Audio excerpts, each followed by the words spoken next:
You are listening to the Slow Living Podcast, and I'm your host, Stephanie O'Day. What if I told you that you could truly have the life of your dreams, the life you've always wanted, one filled with abundance, joy, and a sense of purpose?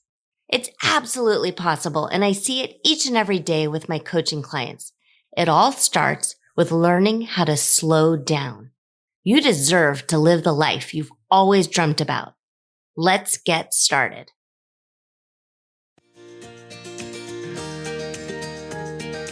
You are listening to the Slow Living Podcast, and I am your host, Stephanie O'Day.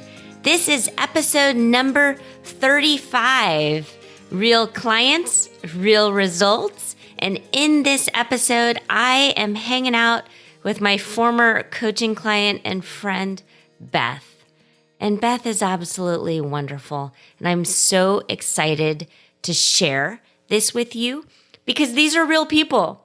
And this is real life. And so in this episode, you'll hear me talking with Beth. I end up coaching her a little bit here and there to kind of keep her on the straight and narrow because I didn't want her to accidentally divulge too many of her own personal details to try and help protect her anonymity.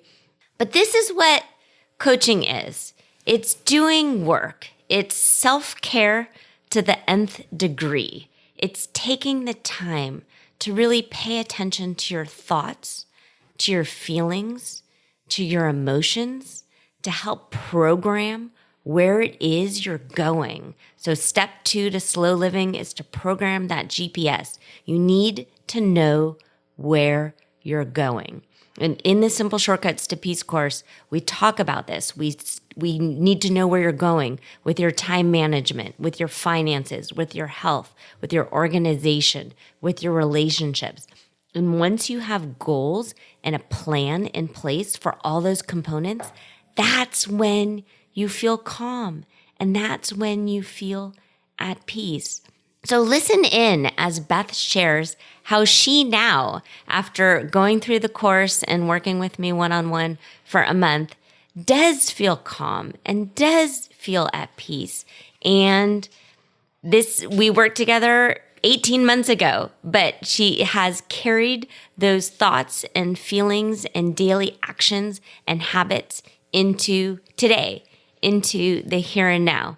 So, all right, get yourself something lovely to drink, and I hope you enjoy this episode.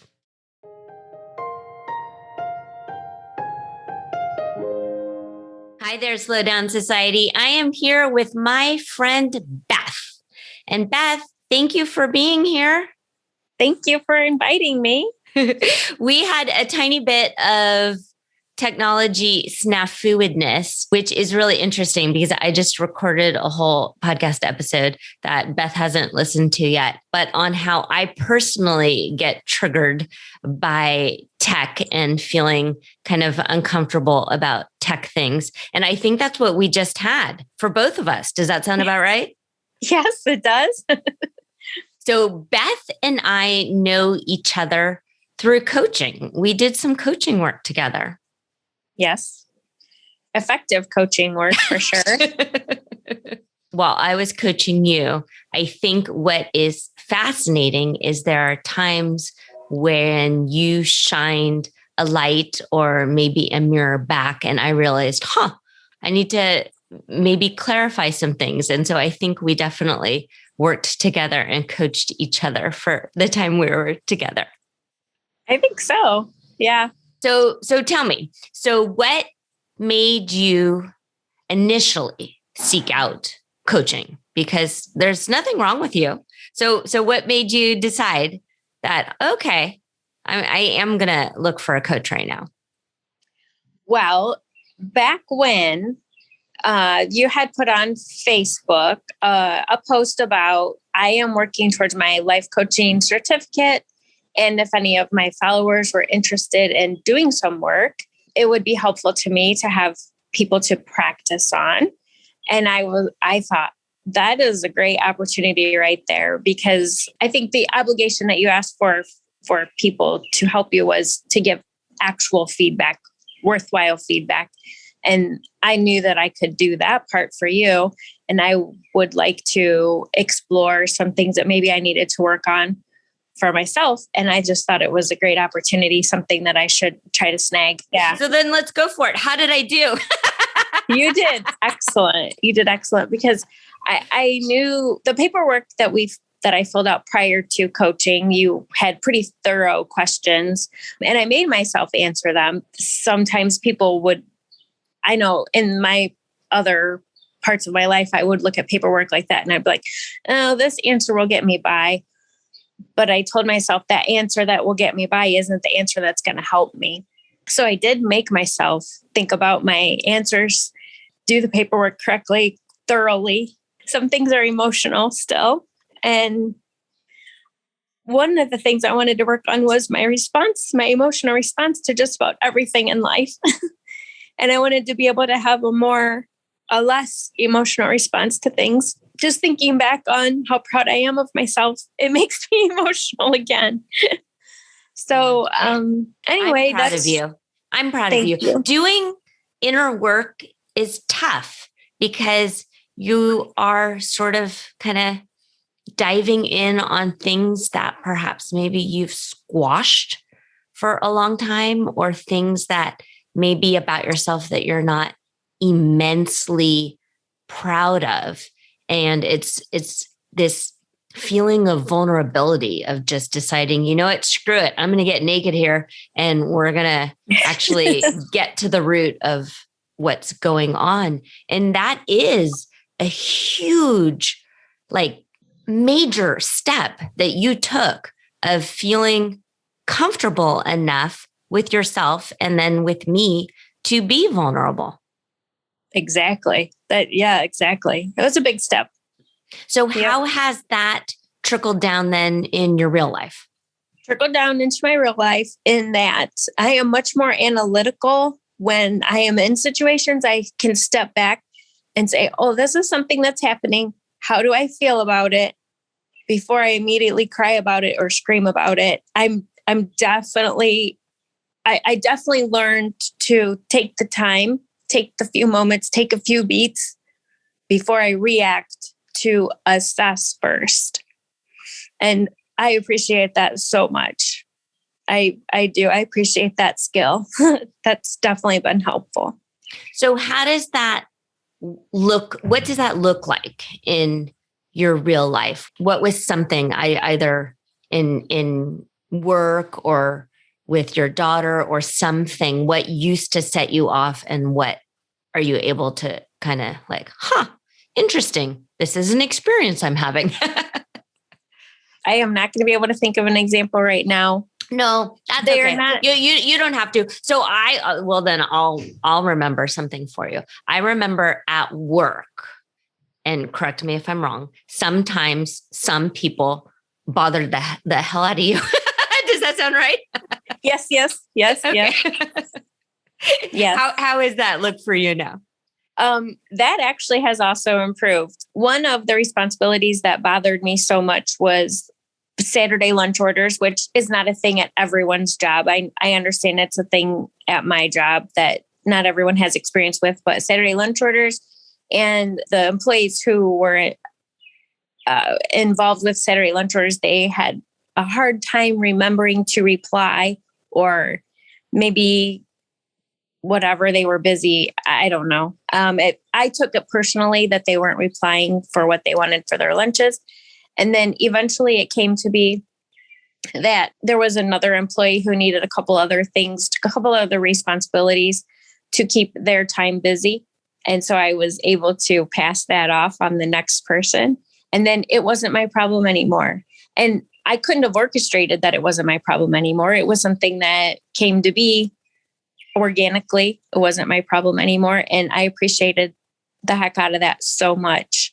It was just something that was lifted off of me. And then there was an opportunity recently to get that responsibility back. And I said, no, thank you. I think I'll keep passing on that. Okay. Yeah. So then you established and then protected boundaries. Does that sound right? Yes, exactly. A boundary. That's a very good way to put that. And boundaries in other parts of my life too. I have set up boundaries. I am not going to be upset by this anymore. That is a good way to look at it. Yeah. So why do you think that happened? Because I mean, I literally just asked you questions and then you did all the work yourself. So what do you think was the big shift? Was it just that you were now being forced to pay attention to why you were reacting versus responding? Or what do you think changed? Because we only worked together for 4 weeks. Yeah, we did only have 4 weeks. But here's what, one of the things that was imparted to me by you was that I'm allowed to have contentment. I'm allowed to have peace. I'm allowed to work towards the peace in the way that I need to, the way that I want to, and I'm allowed to have it. Mm-hmm. And so I just took that and I really took that to heart. And I really focused on when things present themselves to me, I ask myself now, and that's part of the taking a beat, taking a step, taking a moment. Is this going to be helpful to me, or is this going to be another can of worms that I'm going to regret later? And I make my judgment and then I proceed. And I do think that I have a lot more boundaries. Also, something that I don't remember quite where I picked it up, but I say I use my yes wisely. When I do consent to do something, when I do think that this will help me, I am sure that I want to say yes to it. I just don't say yes because I feel guilty that I should say yes, or because I feel an obligation. I say yes because I actually want to say yes to something. That feels really good. That feels really good. I'm happy to hear that, because it's true. And I think it's definitely something that women grapple with, and you grow up like, oh, you want to be the good girl and you want to be the people pleaser and you want to make everyone happy around you. And you know that, of course, it's not your job in any way to make anybody else happy. That is their job to find a way to make themselves happy. And if it truly feeds your soul to do this thing, whatever it is, great. Whatever it might be. Yeah, great. Do it. But if it's not, don't do it. And who cares? Yeah. Yeah. There were so many things I learned from you that are not my job. Not my job. I think we put that on a sticky note. Yeah. A sticky note or a bumper sticker so everybody can see it. Is it really your job? Yeah.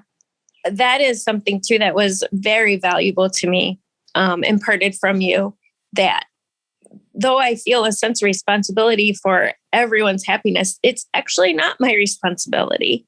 And I actually can't make everyone happy anyway. So it was a fruitless labor. You know, there's no way to make everyone happy. So stop trying and put my effort. How does that feel in your body? The sort of the thought, it's my job to make people happy. How does that feel versus it's not my job to make? Like what does that do? It makes things lighter.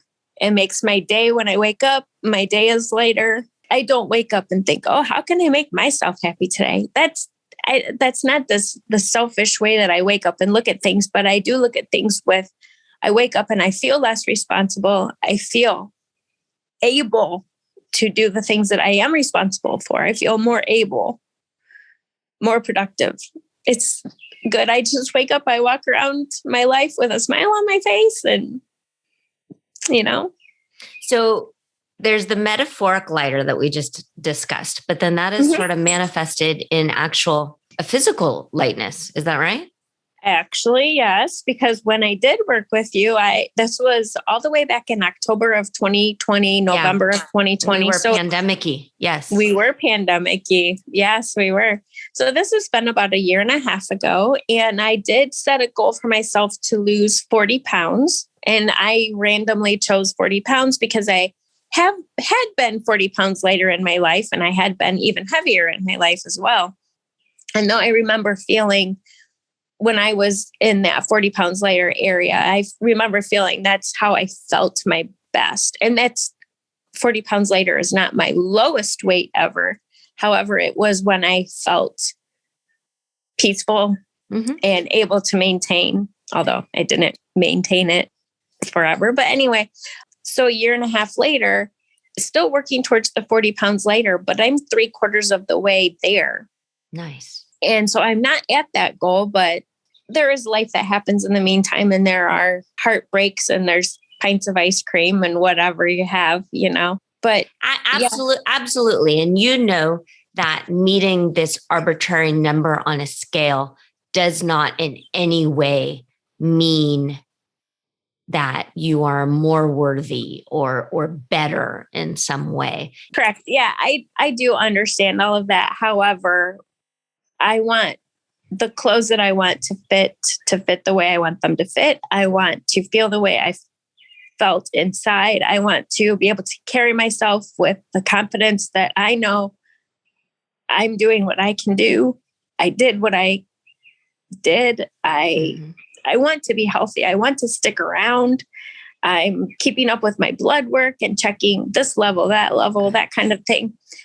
I do, want to stick around. I don't want to have foot pain later on because I have 20 extra pounds on me. I've had foot pain in my past. I've not had foot pain in my past.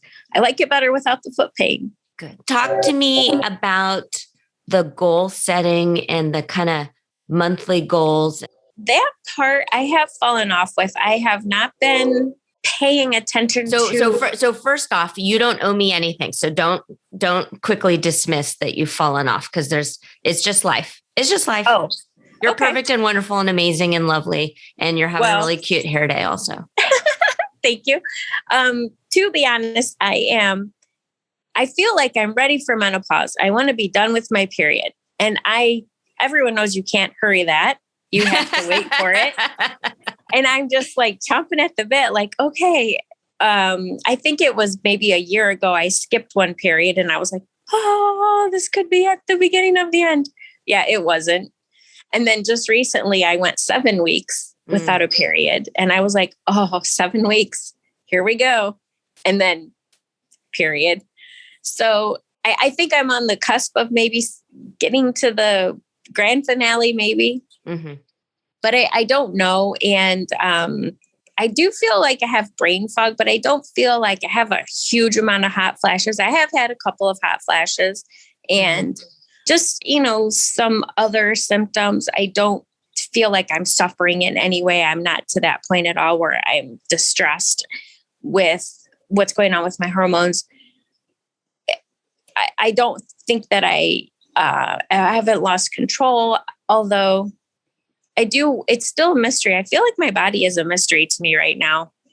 Is it a mystery that you're interested in kind of uncovering and paying attention to, or are you just kind of along for the ride?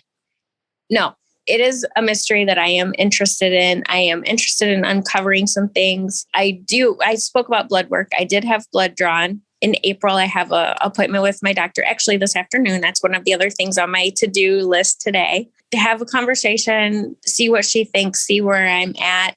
And I do pay attention to how I feel.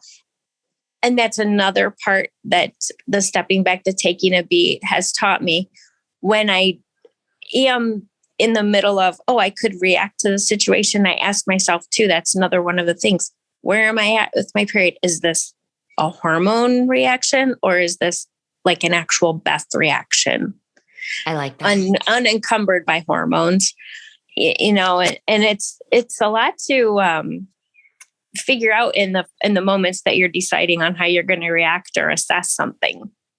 It is. And I think the reason I asked this just now was the motivation and the sort of, I can conquer the world feeling you have at some points of your cycle versus other points can be misleading. And then if you don't have that, I am amazeballs feeling, somehow, sometimes some of us, maybe you, think there's something wrong with me.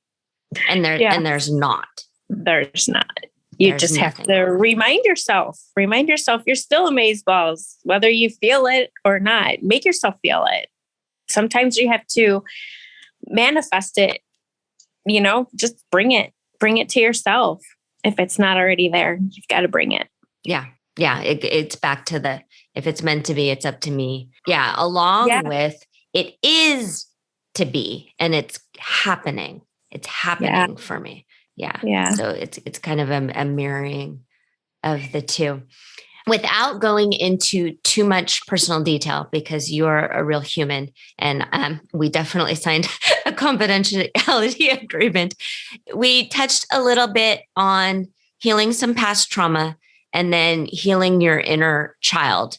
And because I am not a licensed therapist in any way, this is all things that you did yourself. So I just pointed you in the right direction, and then you did the work. Will you touch a little bit on that and whether or not it was helpful? Absolutely. Yeah, you sent me in the direction of some reading to do, which for me, reading is very helpful because then I start to process, how does this apply to me? Does this apply to me? Oh, this applies to me. You get there, or I get there anyway. And then sometimes I think, no, this doesn't apply to me. But there were a lot of things. You directed me specifically, I remember, to Louise Hay, and that was helpful. Healing Your Inner Child. Yes, it's a great book. Yeah, and as I listen to more and more podcasts and hear more and more people discuss, you are not the only person who is a fan of her writing. I hear her mentioned often, and her writing is helpful to so many people. So, but back to your actual question.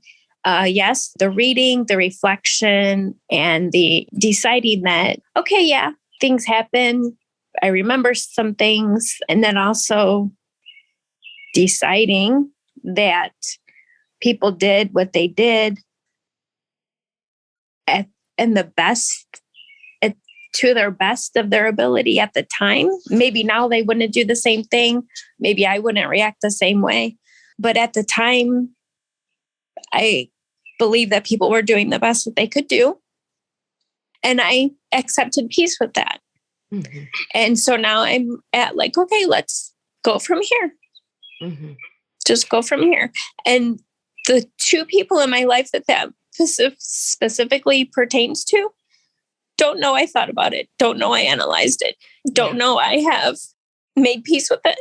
What's interesting is in the 12-step program, obviously, that alcoholics go through, is in order to make peace with the past, you have to then go and confront all of the people that you feel wronged you or that you have wronged, and actually meet with them face to face or write letters and deliver them. Okay. And that's not necessarily something that I believe in is 100% important for everyone to do in order to make peace with the past and to be able to move on. And so what I like is that you sort of did the work yourself, and then you metaphorically closed the door, and versus having to then really perhaps maybe upset another person and sort of open fresh new wounds. And so that's what I really like, is that when you do the work on yourself, you can just decide that that's enough, and that you don't need to bring someone to their knees and make them pay and those type of things. No. And I appreciate that. I appreciate that you took the time to do that. And I think it then not only will help with all of your interpersonal relationships that you have moving forward, but then also how you personally will parent. Yes. And also I have found that I don't like spending the energy remembering and retaining and holding on to that. The energy is now spent moving forward and looking for better things and just living life in today and not holding on to the past. It's a better use of energy for sure. It sure is. I love that for you. Yeah. That's wonderful. And it's just a lighter feeling, which is kind of what we're going for here. Is I talk a lot in the Simple Shortcuts to Peace course, which I know you have I did gone through, but it's that we're all just sort of wanting that feeling of, okay, I've done this, I've done this, I've done this, I've done this, and I've gotten these gold stars and I've gotten these good grades. And now I can feel happy and fulfilled and content and at peace. But really, there's no finish line in life unless it's death, which nobody is trying to race towards. So, No. so it's trying to incorporate that sort of peaceful, fulfilled feeling as often as possible, and hopefully on a somewhat daily basis. Right. Yep. You just wake up and think about, well, what does today bring? Let's find out. Here we go. Yeah. So in the Peace course, there's a lot of talk about time management and finances and your health. So we talked a bit about your health, but how do you feel your time management and your finances feel compared to 18 months or so ago? I didn't have a whole lot of problem with my time management, with my schedule. I have things pretty well tweaked. I'm a person who has a full-time job. I also have a part-time job. I have one child who actually is at her last day of her senior year today. Ooh, the last day. That's exciting. Yeah. So that's another like finish line as far as that stage. But anyway, so my actual time on the clock, my day to day, that wasn't one of the things that I struggled with. I'm pretty organized. I get up at the same time every day, go to bed about the same time every evening. That wasn't one of my issues. My finances, you and I did talk about my finances a little bit. And I can remember one of the questions at the initial paperwork mentioned something that I'm proud of. And I couldn't think of one thing. And it took me almost 2 weeks to remember, I just refied my house on my own. On your own. Yes. That's kind of a big deal. Your name is on all of the papers all by your lonesome. Yep. Only my name. Just only my your name. Nobody else's. Just yours. Yep. That's a very big deal. It was a very big deal. And what I was also able to do with that refi was get new siding on my house, which for anybody who has a house that was built in the 60s and had wood siding and it was painted and then the paint was peeling. And then I was able to get siding on it. Throughout the time that I've lived here, I have redone the windows, I have redone the roof, but the siding was it was bothering me. And I'm still excited about my siding. And it's been a complete year now that the siding has been finished. They finished it last March. And it took a little bit because of supply, as supply chain things are popping up even still today with just whatever, the pandemic. But yeah, it was definitely worth waiting for. And I get compliments. Sometimes people drive by and they'll stop and they'll say, "Hey, we really like that." And I'm like, I'm so proud of that. Yeah. I like that. I like that you said all of that and that you touched a little bit on the supply issues and the pandemic, because those are things that we cannot control in any way. And many people are having a hard time with that. But you are actually in a better place than you were before the pandemic because you ended up taking some time to do this inner work. Yeah. Yeah. And actually for anyone that was in my position at the middle of the pandemic, when interest rates were so low, that was what made me think like, maybe I should look into refining right now. Maybe I should. And so that was one of the things I did do. That happened in June and July of 2020.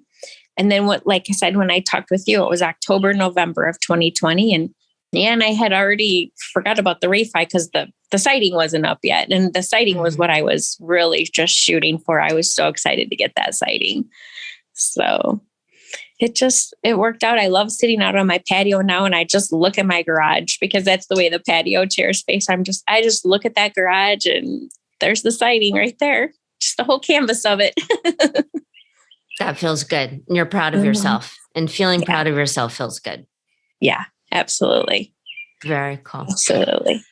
Is there anything that you think you can share if there are people who are listening and they're on the fence of whether or not taking the time to reach out to a coach or to go through the Peace course? What would your suggestion be? What do you think? Because it's a big deal. It's a big decision.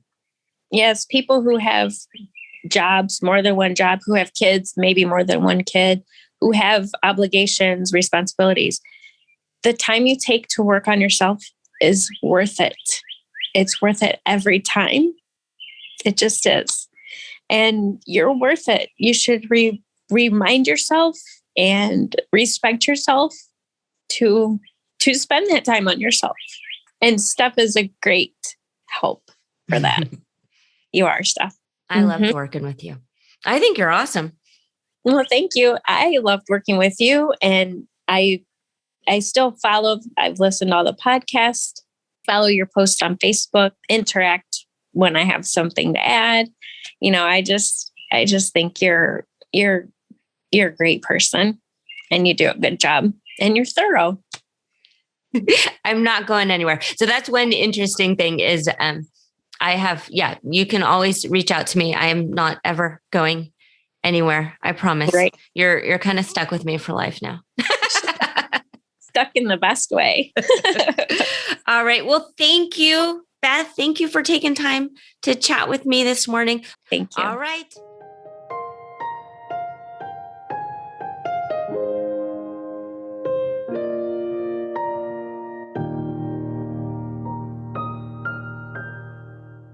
Do you have a slow living story to share? Leave me a voicemail at stephanieodea.com/podcast with any questions, comments, feedback, or testimonials, and I will be sure to include it in an upcoming episode. Also, if you found value in this episode, please share it with your family and friends and subscribe through your favorite podcast provider. The more you share, comment, and leave positive reviews, the more people we can reach and share the slow living lifestyle and messaging. Thank you, Slow Down Society, and have an absolutely wonderful day.